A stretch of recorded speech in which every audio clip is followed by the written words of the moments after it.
Debt. It's a word we hear all the time, right? It shapes our personal lives, from student loans to mortgages, and it dominates the headlines about our entire global economy. But at the very heart of it all is this powerful, almost invisible force, interest.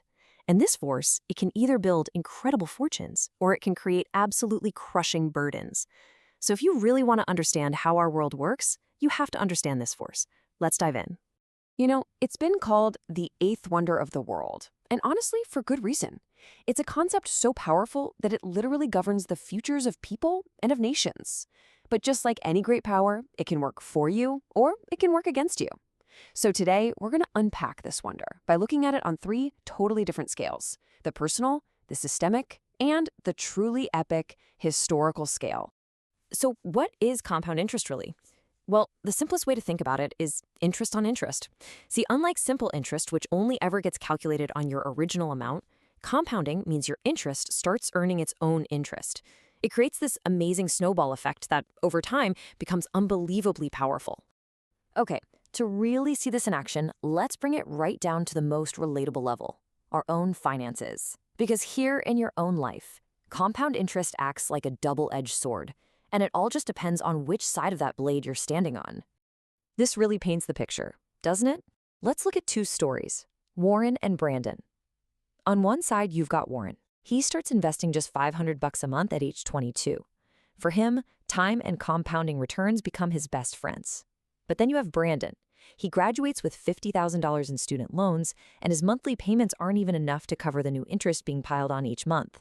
For him, compounding is a relentless enemy. So what was the result for Warren? What did that patient, consistent strategy get him? By the time he retired, his investment had turned into nearly $1.2 million. That is the eighth wonder of the world working for you. It's the quiet, steady, incredible power of making your money make more money. Okay, but that's just one person's story. What happens when you scale this up? What happens when millions and millions of households are taking on debt just like Brandon? What does that do to the entire financial system? This is where we pull the camera back from the personal to the systemic, because that same exact dynamic that drives an individual's debt can create these massive economy-wide cycles of boom and eventually bust. And it turns out, this isn't a mystery. Researchers at the International Monetary Fund found that these personal stories of debt are basically a small-scale version, a microcosm, of a much larger recurring global pattern. Financial crises, they're not random. They actually tend to follow a surprisingly predictable script. Act one of that script, it's almost always a massive asset price bubble. I mean, just look at how house prices in the US and other countries shot up into the stratosphere in the years leading up to the 2008 crisis. That's a classic flashing red warning sign. So what's fueling these bubbles? A credit boom. It's when borrowing becomes super easy. You can see here how household debt just skyrocketed, leaving people incredibly exposed. Easy credit feels great on the way up, but it makes the whole system incredibly fragile. So it really boils down to this predictable recipe for disaster that the IMF identified. You get the big asset bubble. That bubble is fueled by a credit boom. Then you start to see a huge buildup of really risky marginal loans. Think subprime mortgages. And all the while, the regulators and the rules just fail to keep up. It's a perfect storm. But if this pattern is so predictable, where does it even come from? I mean, why does this keep happening? To answer that, we have to zoom out one last time. And not just by decades, but by thousands of years. We need to go way, way back to the very beginning. We tend to think of all this complex finance stuff as a modern problem, a modern invention.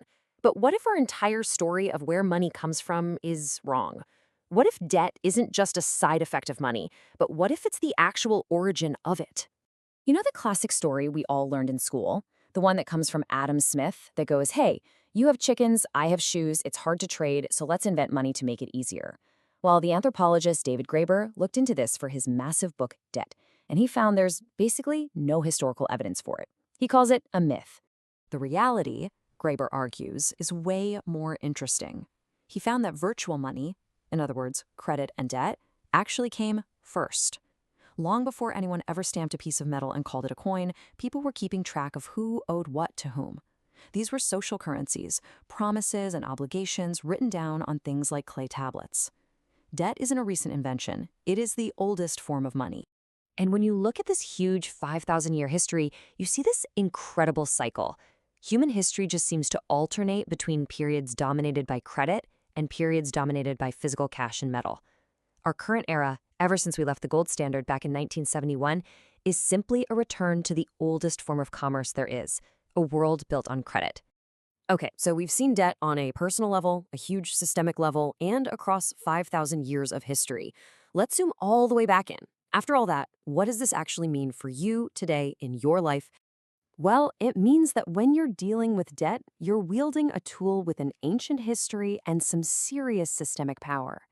And knowing that, really understanding the risks and the incredible rewards, that's the key to using it wisely, instead of letting it use you.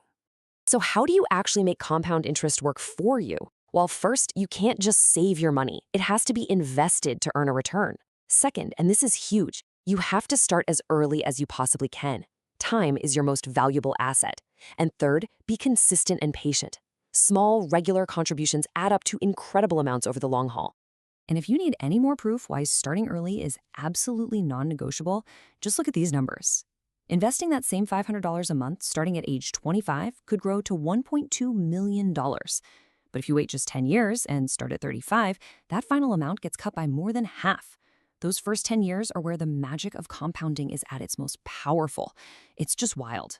Now, on the flip side, playing defense is just as important. You have to be incredibly careful about the debt you take on. And if you already have high interest debt, like from a credit card, you need to attack it aggressively. That is a financial fire, and your number one job is to put it out. At the end of the day, debt isn't good or evil. It's a tool. It happens to be one of the oldest and most powerful tools our species has ever created. It has built empires, and it has triggered collapses. It builds fortunes, and it destroys them. The only question left is the one for you to answer. Are you its master, or are you its servant?